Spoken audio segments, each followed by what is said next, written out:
পাশে বসে পায়ে পায়ে কখনো চলে যায় এ জীবন উদযাপনের সুর রেডিও রেডিও যাদবপুর এগিয়ে চলার সুর radio radio Jadavpur 90.8 MHz community radio Jadavpur university. মুক্ত চিন্তার পথে ভিন্ন মননের খোঁজ কমিউনিটি রেডিও যাদবপুর। আপনারা শুনছেন কমিউনিটি রেডিও যাদবপুর 90.8 মেগাহার্টজ। এই বেতার সম্প্রচারটি যাদবপুর বিশ্ববিদ্যালয়ের technical education quality improvement programme TEQIP-র অংশ। শুরু হচ্ছে আমাদের বিশেষ অনুষ্ঠান ম্যাটিক্স কৃষি পাঠশালা। এই অনুষ্ঠানে আমরা ভূমি সুরক্ষা এবং চাষবাসের নানান দিক নিয়ে আলোচনা করব। 90.8 কমিউনিটি রেডিও JU-তে এই বিশেষ অনুষ্ঠান শুনবেন সপ্তাহে 3 দিন। সঙ্গে থাকবেন কৃষক এবং কৃষি বিশেষজ্ঞরা। ভারত সরকারের রাসায়নিক ও সার মন্ত্রকের উদ্যোগে এবং ম্যাটিক্স ফার্টিলাইজার অ্যান্ড কেমিক্যালস লিমিটেডের সহায়তায় অনুষ্ঠানটি সম্প্রচার করা হচ্ছে। ভারতের যে সার কোম্পানিগুলি সবচেয়ে দ্রুত গতিতে বৃদ্ধি পাচ্ছে ম্যাটিক্স ফার্টিলাইজার্স অ্যান্ড কেমিক্যালস লিমিটেড তার মধ্যে অন্যতম। পশ্চিমবঙ্গের পানাগড়ে অবস্থিত তাদের কারখানায় বছরে 12.5 লক্ষ টনের ওপর ইউরিয়া সার উৎপাদন হয়। ভারত সরকারের গ্রিনফিল্ড প্রজেক্ট হিসেবে স্বীকৃত এই কারখানায় তৈরি হয় ডক্টর ফসল। ইতিমধ্যে যা পূর্ব ভারতের সর্বাধিক বিক্রিত ইউরিয়া সার হয়ে উঠেছে। কৃষি উন্নয়ন ও ভূমি সুরক্ষা, ক্ষুধা, অপুষ্টি ও দারিদ্র্য দূরীকরণ, গ্রামীণ এলাকা ও বস্তি উন্নয়ন, লিঙ্গ সাম্য, পরিবেশ, স্বাস্থ্য, শিক্ষা ইত্যাদি নানান বিষয়ের উপর জোর দেয় ম্যাটিক্সের CSR প্রকল্পগুলি। ম্যাটিক্স এক সবুজ ভবিষ্যতের অঙ্গীকার। শুরু করছি ম্যাটিক্স কৃষি পাঠশালার আজকের পর্ব। আজকের পর্বের বিষয় আধুনিক প্রযুক্তিতে পাট চাষ। এ বিষয়ে আলোচনা করার জন্য আমাদের মাঝে উপস্থিত আছেন রামপ্রসাদ ঘোষ, উপকৃষি অধিকর্তা, প্রশাসন, হাওড়া জেলা। আপনাকে স্বাগত জানাচ্ছি আমাদের এই অনুষ্ঠানে। নমস্কার। হ্যাঁ, নমস্কার। আমরা তো জানি যে পাট চাষের এখন উপযুক্ত সময়। কেউ কেউ পাট চাষ করে ফেলেছেন, কেউ কেউ করছেন, এরকম একটা সময় আর কি। তো তবু একটু জানতে চাইবো যে পাট চাষের ঠিক আদর্শ সময় কখন? দেখুন, পাট এমন একটা ফসল, এটা অনেকটা দিন ধরে পাটটা চাষ করা যায়। যেমন আমাদের মার্চ মাসের 3য় সপ্তাহ থেকে আমরা পাট বোনা শুরু করতে বলি। এটা নির্ভর করে কৃষক পরবর্তী ফসল কখন চাষ করবেন, অর্থাৎ এই ফসলটি কখন তিনি ঘরে তুলবেন। যদি তার জলদি তুলে পরের ফসলে যেতে হয় তাহলে তিনি নিশ্চিতভাবে মার্চ মাসের শেষ থেকে এপ্রিল মাসটা পুরোটাই, এমনকি আমরা দেখেছি যে মে মাসের মাঝামাঝি অবধি পাট চাষ করা সম্ভব। আচ্ছা, তো এটা ঠিক কত দিনের ফসল? সাধারণভাবে 90 থেকে 130 দিন অবধি পাট মানে জমিতে থাকার কথা। তবে যত বেশি দিন পাট জমিতে থাকবে গুণগত মান কমবে, ফলন কিন্তু বাড়বে। আর কম দিনে যদি পাটটাকে তুলে নেওয়া হয় সেক্ষেত্রে ফলন কম হবে কিন্তু গুণগত মান ভালো হবে। তো বিজ্ঞানসম্মতভাবে যদি আমরা কৃষকদেরকে যেটা বলবো যে 90 থেকে 110 দিন এই সময়ের ডিউরেশনে পাটটা কেটে নেওয়া ভালো। আমি আবার বলছি যে পরের ফসল তিনি কখন চাষ করবেন সেই অনুযায়ী কিন্তু পাটটা বোনা এবং পাট কাটার কাজটা আপনাকে চিন্তা ভাবনা করতে হবে। মানে কৃষক চাইলেই একটু আগে পিছে করে নিতে পারে। হ্যাঁ, পাট এমন একটা ফসল যে খুব ফ্লেক্সিবল। বাহ, একটু আগে পরে হলেও কোনো অসুবিধা নেই, বরঞ্চ পরের দিকে হলে তার এই যে প্রথম দিকে যে হিট, মানে গরম, এখন যে আবহাওয়া চলছে, হ্যাঁ, যে গরম এবং বৃষ্টি নেই, এই পরিস্থিতিতে কিন্তু একটু দেরিতে পাট মানে চাষ করলে কৃষকদের মানে ওই সেচের অসুবিধাটা কম হবে। আচ্ছা, তো সমস্ত রকমের মাটিতেই কি এই পাট চাষ করা যেতে পারে? দেখুন, পাট আমাদের মূলত বাংলাদেশ এবং পশ্চিমবঙ্গ এই এলাকা যে গঙ্গা ব্রহ্মপুত্র এই অববাহিকা অঞ্চলে মূলত পাট চাষ হয়। গোটা বিশ্বের 90% বেশি পাট আমাদের এই বাংলাদেশ এবং ভারতবর্ষের ঠিক এই অংশটা চাষ হয়। ভারতবর্ষের মধ্যে যদি আমরা দেখি তাহলে 80% পাট আমাদের পশ্চিমবাংলায় হয়। আবার পশ্চিমবাংলার মধ্যে যদি দেখি আমাদের এই যে উত্তর থেকে যে নদীর গঠিত যে পলিমাটি, সেই অঞ্চলেই পাটটা কিন্তু ভালো হয়। অর্থাৎ পলিমাটি অঞ্চলে যেখানে মাটিটা পলি দ্বারা মানে তৈরি হয়েছে, সেই মাটিতেই কিন্তু পাটের চাষটা সব থেকে ভালো হয়। আচ্ছা, এই পাট চাষ করার জন্য আর কি কৃষক বন্ধুরা কিভাবে মাটি তৈরি করবেন? ধরুন তার আগে হয়তো আলু চাষ করেছেন কিংবা সর্ষে চাষ করেছেন, তার পরপরই তো পাটে চলে আসছেন, বা ধান চাষের পরে কি পাটে আসছেন? হ্যাঁ, অনেক ক্ষেত্রে বোরো ধানের পরে পাটে আসে, কিন্তু সেই এলাকাটা খুব কম। বেশিরভাগ কৃষক আমাদের যেটা রবি মরশুমের যে ফসল, সেই ফসলটা কাটার পরেই পাট চাষ করেন।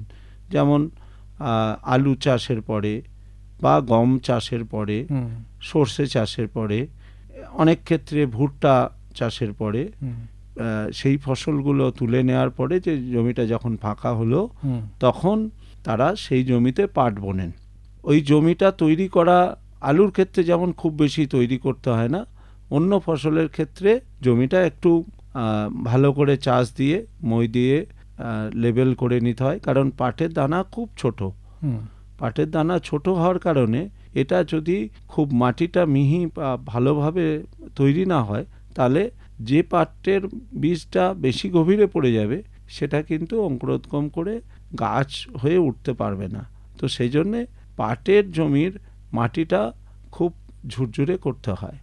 আলু চাষের ক্ষেত্রে খুব একটা চাষ দেওয়া দরকার হয় না, কিন্তু অন্য ক্ষেত্রে অন্য ফসল যদি ছিল, রবি শস্য যেটা ছিল, তারপরে পাট চাষের ক্ষেত্রে আমাদেরকে ভালো করে চাষ দিয়ে নিতে হবে, একটু চাষ দিয়ে নিতে হবে, এবং জুড়ে করে নিতে হবে। খুব গুরুত্বপূর্ণ সেটা হচ্ছে লেবেল করে নিতে হয়, মানে সমান করে, যেটা আমরা মই দিয়ে করে থাকি। হ্যাঁ, মই দিয়ে করে থাকি।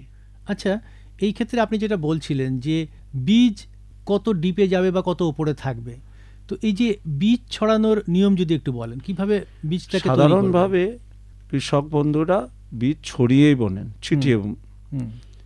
কিন্তু যদি আপনি ছিটিয়ে বোনেন, কোনো জায়গায় দেখবেন গাছের সংখ্যা বেশি হয়ে গেছে, কোনো জায়গায় কম হয়ে গেছে। যেখানে খুব ঘন হয়ে যাবে সেখানে লিকলিকে পাট হবে, চারা হবে, আর যেখানে অনেকটা গ্যাপ হয়ে যাবে সেখানে পাটটা কিন্তু মোটা হয়ে যায়। তো আমাদের লক্ষ্য হচ্ছে ভালো ফলন পেতে গেলে নির্দিষ্ট দূরত্বে পাট থাকলে ভালো হয়, এবং সেটা করতে গেলে সারিতে বোনাটা হচ্ছে আমরা পরামর্শ দিই। যদি একটু বুঝিয়ে বলেন যে সারিতে বোনাটা কি রকম? মানে আমাদের যে গবেষণা কেন্দ্র আছে কেন্দ্রীয় সরকারের, ক্রাইজ্যাপ, তারা একটা মাল্টিরো সিড ড্রিল ডেভেলপ করেছে। মাল্টিরো সিড ড্রিল মানে সেই বীজ বপন যন্ত্রের মাধ্যমে 4 থেকে 5টা লাইন মানে সারি একসাথে বোনা যাবে যন্ত্রের সাহায্যে। আচ্ছা, যন্ত্রের সাহায্যে হলে কি হবে, বীজের পরিমাণটাও অনেক কম লাগে। আমরা দেখেছি প্রায় 3 ভাগের 1 ভাগ বীজ মানে আমাদের প্রয়োজন হয় যদি বীজ বপন যন্ত্রের সাহায্যে আমরা বোনার কথা ভাবি।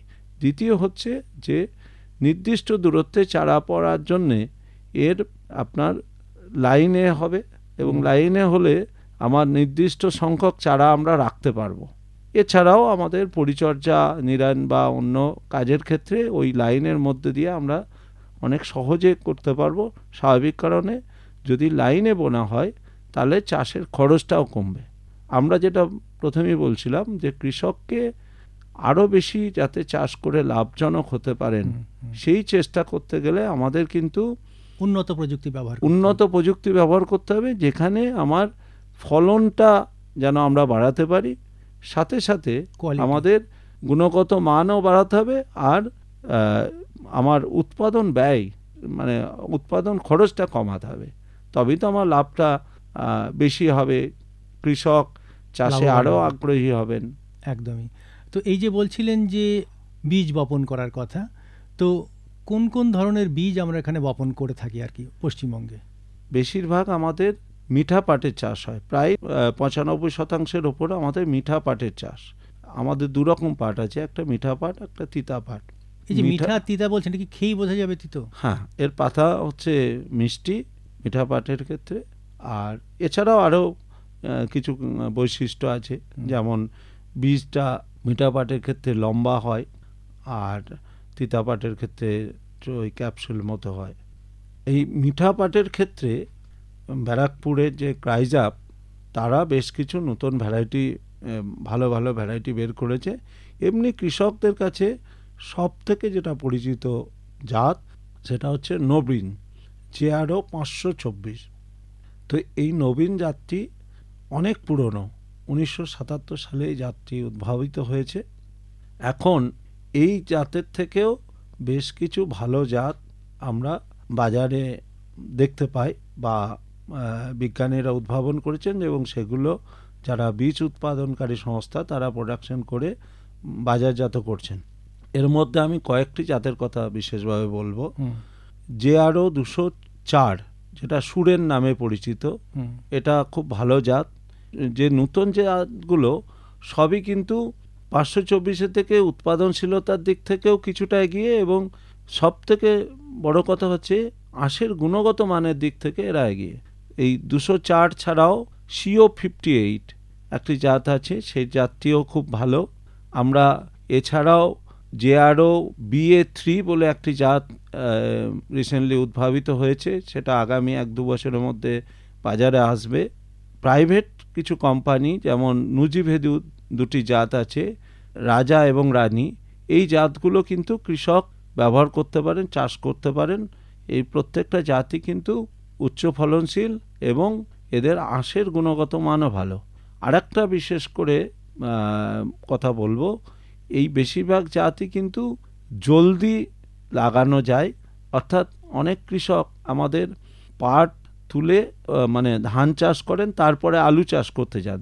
এই সময় মতো তার ক্রপিং সিকোয়েন্সে তাকে এই ফসলটাকে ফিট করার জন্যে তারা একটু জলদি চাষ করতে চান। মানে মার্চ মাসে 2য়-3য় সপ্তাহে চাষ করলে ওনারা জুলাই মাসে পাটটা হারভেস্ট করে নিতে পারবেন। তো সেক্ষেত্রে কিন্তু এই JRO BA3 বা টুরেন বা রাজা রানী এই জাতগুলো কিন্তু জলদি চাষ করলেও ফুল আসে না বা অন্য সমস্যা আসে না। তো এইগুলো আমরা কৃষকদেরকে বলবো যে বাজার থেকে সংগ্রহ করতে। সার্টিফাইড বীজ বা সংশোধিত বীজ পেলে সব থেকে ভালো, এবং বীজ কেনার পরে সংগ্রহ করার পরে তারা কিছুক্ষণ রোদে এটাকে মানে ছড়িয়ে দিয়ে রাখবেন, তারপরে বীজ শোধন করে বীজটা তিনি যদি বীজ বপন যন্ত্রের মাধ্যমে বীজ বপন করতে পারেন ভালো, না হলে ছিটিয়ে বুনবেন। বীজ যে বললেন শোধন, এবং তার আগে কি ভিজিয়ে রাখতে হবে বীজটা? না, বীজ ভেজাবে না। বীজটা আমাদের ছত্রাকনাশক, যেগুলো প্রচলিত ছত্রাকনাশক আছে, যেমন কার্বেন্ডাজিম আছে, যেমন ম্যানকোজেব আছে, এই ছত্রাকনাশক দিয়ে যদি মিশিয়ে একটা প্লাস্টিকের কৌটোর মধ্যে নিয়ে ভালো করে মিশিয়ে নেওয়া যায়, তাহলেই বীজটা ভিতরে যে বীজবাহিত যে রোগের জীবাণু থাকবে সেই জীবাণুটা নষ্ট হবে। এবং বীজ বপন করার পরেও বিশেষ করে ছত্রাক রোগের আক্রমণ মাটি থেকে হতে পারে, সেই প্রাথমিক আক্রমণটা কিন্তু এই বীজ শোধন করার ফলে সেটা প্রতিহত করা যাবে। এবং সুস্থ চারা যদি বের হয় সেক্ষেত্রে আমরা ভালো ফলন আশা করতে পারব। দূরে সে পাশে বসে পায়ে পায়ে কখনো চলে যায় দূর,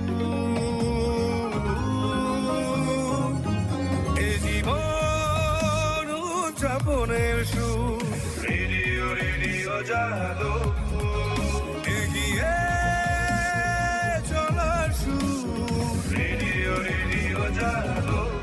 90.8 megahertz community radio Jadavpur university.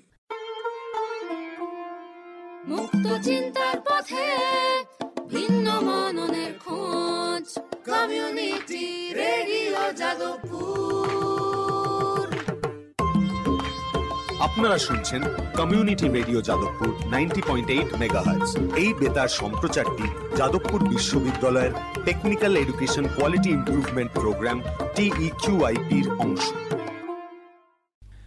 JU community radio 90.8 মেগাহার্টজে শুনছেন ম্যাটিক্স কৃষি পাঠশালা। ম্যাটিক্স কৃষি পাঠশালার আজকের পর্বে আমরা আলোচনা করছি আধুনিক প্রযুক্তিতে পাট চাষ এ বিষয়ে আলোচনা করার জন্য আমাদের মাঝে উপস্থিত আছেন রামপ্রসাদ ঘোষ, উপকৃষি অধিকর্তা, প্রশাসন, হাওড়া জেলা। আপনার থেকে এতক্ষণ আমরা যেটা শুনলাম, পাট চাষের সময় কখন আমরা পাট চাষ করব এবং উন্নত জাত, পাটের উন্নত জাত ও বপন পদ্ধতি নিয়ে আপনি এতক্ষণ আমাদের সঙ্গে আলোচনা করলেন। তো এবার একটু জানতে চাইব যে এই পাট চাষ তো করা হলো, তো এর জলসেচ, এর আগাছা নিয়ন্ত্রণ এবং রোগ নিয়ন্ত্রণ নিয়ে যদি কিছু বলেন। দেখুন, জলসেচ তো পাট যে মরশুমে চাষ হচ্ছে, যদি কালবৈশাখী ঝড় বৃষ্টি টাইম টু টাইম হয়, সেক্ষেত্রে আমাদের জলসেচের প্রয়োজন হবে না। যদি বৃষ্টি না হয়, আকাশের বৃষ্টি না হয়, সেক্ষেত্রে আমার প্রয়োজন মতো জলসেচের ব্যবস্থা করতে হবে। মানে যখনই পাট দেখবেন যে দিনের বেলায় ঝিমিয়ে যাচ্ছে, রাতের বেলায় আবার একটু স্বাভাবিক হচ্ছে, সেই অবস্থাতে কিন্তু অবশ্যই জলসেচ দিতে হবে, কারণ জলসেচ না দিলে বৃদ্ধিটা কমে যাবে। পাটের জন্যে সব থেকে উপযুক্ত আবহাওয়া হচ্ছে প্রচণ্ড গরম, মাঝে মধ্যে বৃষ্টি হলে, যে ওই রকম আবহাওয়া হলে পাটের বৃদ্ধিটা মানে প্রতিদিনই কিছুটা কিছুটা করে বেড়ে যায়, দ্রুত হয়। ওনারা বুঝতেও পারেন যে পাটের বৃদ্ধিটা খুব দ্রুত বাড়ছে, মানে বৃদ্ধিটা দ্রুত হচ্ছে। তো সেই জন্যে জলসেচটা এটা পরিস্থিতি প্রয়োজন মতো খুব বেশি লাগছে না, খুব বেশি লাগে না। সাধারণভাবে আমরা বলি যে একটা থেকে দুটো সেচ পাটের ক্ষেত্রে দিতে হয়। খুব ইম্পর্টেন্ট হচ্ছে আগাছা নিয়ন্ত্রণ, কারণ পাটের মোট খরচের বেশিরভাগ খরচটা হচ্ছে আগাছা নিয়ন্ত্রণ এবং ওই পাট পচানোর জন্যে চলে যায়। তো আগাছা নিয়ন্ত্রণের ক্ষেত্রে আমরা যেটা বলবো যে এখন বেশ কিছু ভালো ভালো আগাছানাশক মানে পাটের ক্ষেত্রে সুপারিশ হয়েছে, যেমন বুটাক্লোর আছে, পেটলাক্লোর আছে, যেগুলো পাট বোনার কোনোটা সাথে সাথে কোনোটা 48 ঘন্টার মধ্যে প্রয়োগ করতে হয়। কিছু আছে প্রি ইমার্জেন্স, মানে গাছ ফোটার আগে, আর কিছু আছে পোস্ট ইমার্জেন্স। পোস্ট ইমার্জেন্স হিসাবে আমরা সব থেকে বেশি যেটা ইফেক্টিভ দেখেছি তরগা সুপার বা সাকুরা, এটা ঘাস জাতীয় আগাছার জন্যে খুব ভালো কার্যকরী। স্বাভাবিক কারণে ব্যবহার পদ্ধতি যদি একটু বলেন। এটা আমাদের প্রি ইমার্জেন্স যদি বুটাক্লোর বা পেটলাক্লোর দিই, তাহলে আমাদের পেটলাক্লোরের ক্ষেত্রে পাট বোনার বা সেচ দিয়ে যদি আমরা বুনি, সেচ দেওয়ার 48 ঘন্টার মাথায় 3 মিলিলিটার প্রতি লিটার জলে গুলে স্প্রে করে দিতে হবে মাটিতে, মানে যেখানে বোনা হয়েছে জমিতে। আর যেটা কুইজালোফাবিথাইল বা তরগা সুপার বা সাকুরা, কুইজালোফাবিথাইলের দুটো ফর্মুলেশন আছে, একটা 5%, একটা 10%। আমরা দেখেছি 10%-এ আরও ভালো কাজ করে, সেখানে 0.5 মিলিলিটার প্রতি লিটার জলে, মানে খুব কম পরিমাণে, 1 বিঘাতে 50 ml যথেষ্ট। সেই সাকুরা বা আরও বাজারে অনেক নামে বিক্রি হয়, সেগুলো আমাদের 12 থেকে 15 দিনের মাথায় যখন আগাছাটা বেরিয়ে একটু ছোট ছোট হয়েছে, সেই অবস্থা মানে পাট গাছও বড় বড় হয়েছে, পাট গাছও ওই 4 ইঞ্চি অত 3 ইঞ্চি 4 ইঞ্চি হাইটে হবে। তো এই আগাছানাশকটা কিন্তু পাট মানে সহ্য করতে পারবে। আচ্ছা, মানে পাট গাছের কোনো ক্ষতি হবে না? পাট গাছের খুব একটা ক্ষতি হবে না, 1-2 দিন একটু ঝিমিয়ে থাকবে, 1-2 দিনের মধ্যে এটা রিকভারি করে যাবে।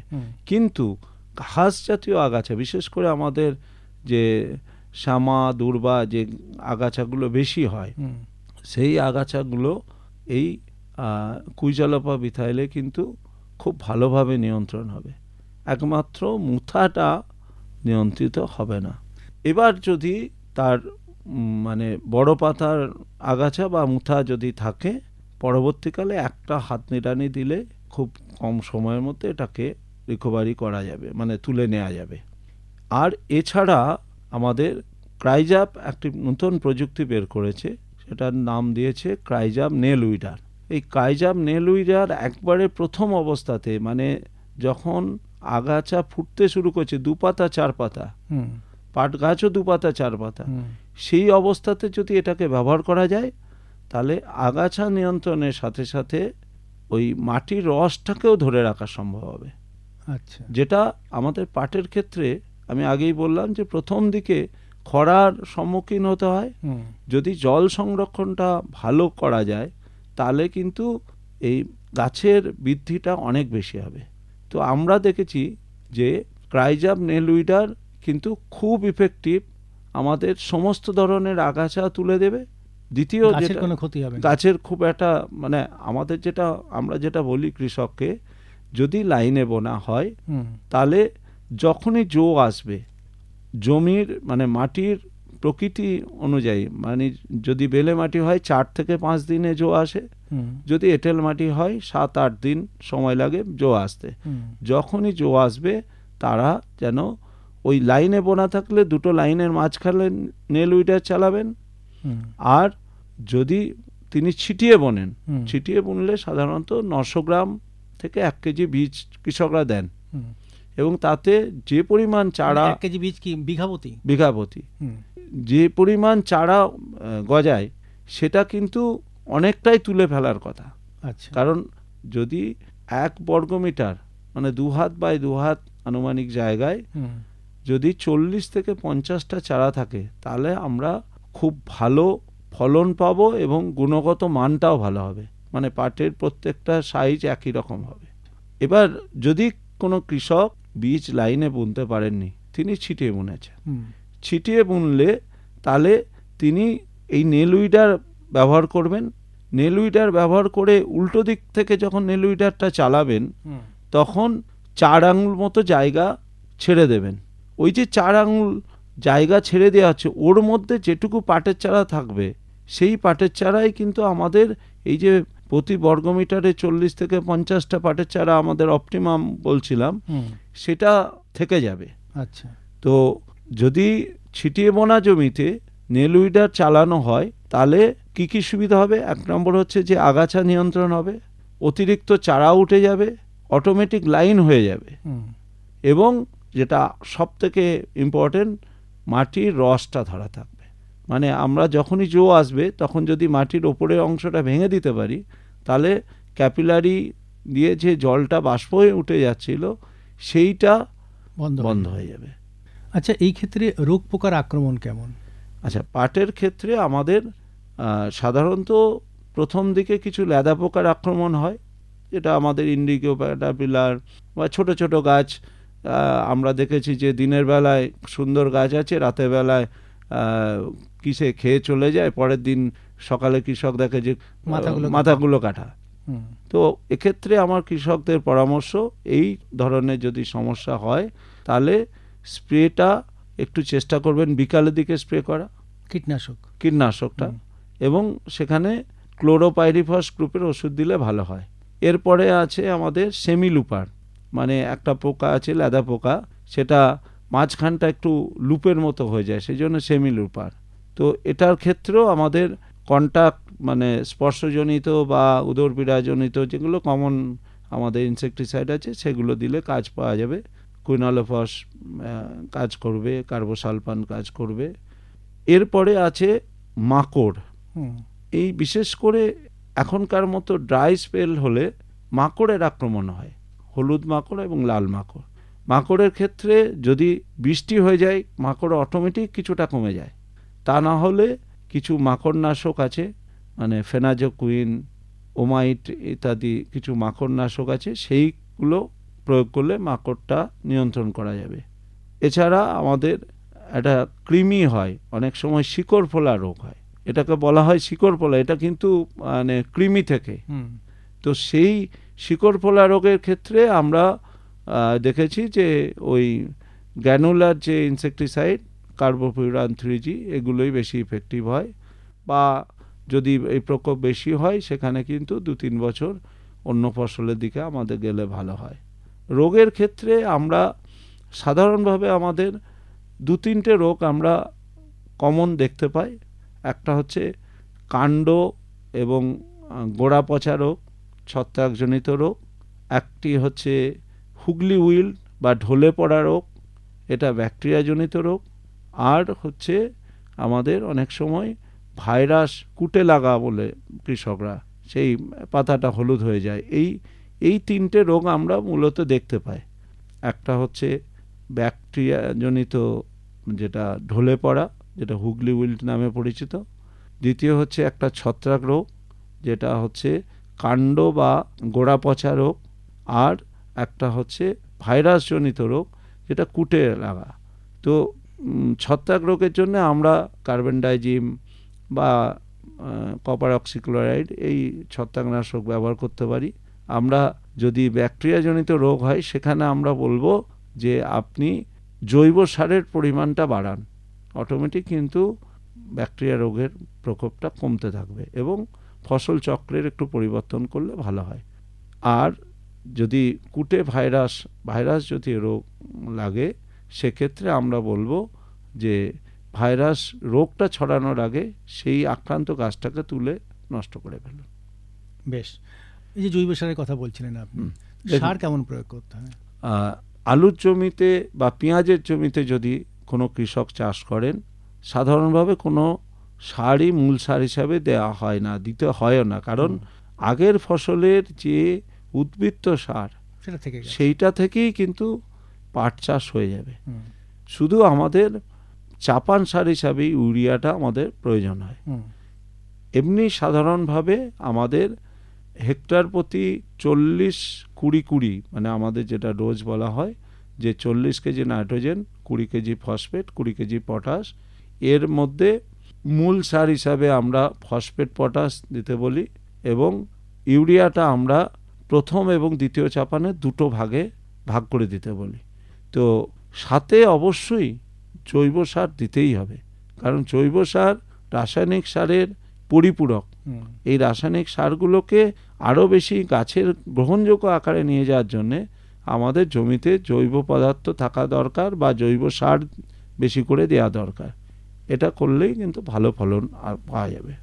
বেশ, তাহলে আধুনিক প্রযুক্তিতে পাট চাষ করলে কৃষক বন্ধুরা লাভ পাবেন। আপনি যেটা বললেন, একদম শুরুতেই উন্নত মানের বীজ শোধন করে নেওয়া, বা বীজ লাগানোর সময়, বীজ বপন করার সময় সেটাকে লাইনে বোনা, বা পরবর্তীতেও আগাছা নিয়ন্ত্রণের জন্য আপনি বললেন যে মেশিন ব্যবহার করা, এবং যে সমস্ত কৃষি বিশেষজ্ঞ আছে তাদের পরামর্শ মতো যদি আমরা পাট চাষ করি, তাহলে পাট চাষে অবশ্যই আমরা লাভ পাবো। অবশ্যই।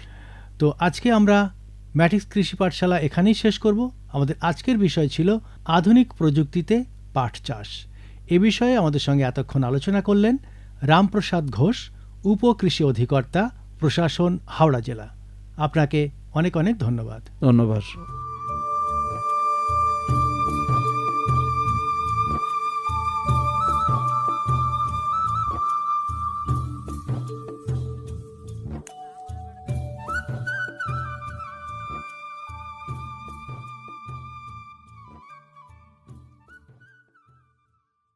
এতক্ষণ শুনলেন আমাদের বিশেষ অনুষ্ঠান ম্যাটিক্স কৃষি পাঠশালা। ভারত সরকারের রাসায়নিক ও সার মন্ত্রকের উদ্যোগে এবং ম্যাটিক্স ফার্টিলাইজার অ্যান্ড কেমিক্যালস লিমিটেডের সহায়তায় অনুষ্ঠানটি সম্প্রচার করা হল। কেমন লাগলো এই অনুষ্ঠান আমাদের জানাতে পারেন 033245722620 নম্বরে। আপনারা আমাদের মেলও করতে পারেন radio.ju@gmail.com এ। আমাদের ইউটিউব চ্যানেল রেডিও জেইউ, এখানেও আপনারা এই বিশেষ অনুষ্ঠানটি শুনতে পারেন। আর আমাদের ইনস্টাগ্রাম আইডি radio_JU আপনারা ফলো করতে পারেন। আজকের মতো ম্যাটিক্স কৃষি পাঠশালা এ পর্যন্তই। শুনতে থাকুন কমিউনিটি রেডিও জেইউ 90.8 মেগাহার্টজে। ভারতের যে সার কোম্পানিগুলি সবচেয়ে দ্রুত গতিতে বৃদ্ধি পাচ্ছে ম্যাটিক্স ফার্টিলাইজার্স অ্যান্ড কেমিক্যালস লিমিটেড তার মধ্যে অন্যতম। পশ্চিমবঙ্গের পানাগড়ে অবস্থিত তাদের কারখানায় বছরে 12.5 লক্ষ টনের ওপর ইউরিয়া সার উৎপাদন হয়। ভারত সরকারের গ্রিনফিল্ড প্রজেক্ট হিসেবে স্বীকৃত এই কারখানায় তৈরি হয় ডক্টর ফসল। ইতিমধ্যেই যা পূর্ব ভারতের সর্বাধিক বিক্রিত ইউরিয়া সার হয়ে উঠেছে। কৃষি উন্নয়ন ও ভূমি সুরক্ষা, ক্ষুধা, অপুষ্টি ও দারিদ্র্য দূরীকরণ, গ্রামীণ এলাকা ও বস্তি উন্নয়ন, লিঙ্গ সাম্য, পরিবেশ, স্বাস্থ্য, শিক্ষা ইত্যাদি নানান বিষয়ের উপর জোর দেয় ম্যাটিক্সের সিএসআর প্রকল্পগুলি। ম্যাটিক্স এক সবুজ ভবিষ্যতের অঙ্গীকার। মুক্ত চিন্তার পথে ভিন্ন মননের খোঁজ, কমিউনিটি রেডিও যাদবপুর। আপনারা শুনছেন কমিউনিটি রেডিও যাদবপুর 90.8 মেগাহার্টজ। এই বেতার সম্প্রচারটি যাদবপুর বিশ্ববিদ্যালয়ের technical education quality improvement programme TEQIP-র অংশ। দূরে সে পাশে বসে পায়ে পায়ে কখনো চলে যায় দূর। এ জীবন উদযাপনের সুর, রেডিও রেডিও যাদবপুর, এগিয়ে চলার সুর, radio radio Jadavpur. 90.8 MHz, Community Radio, Jadavpur University.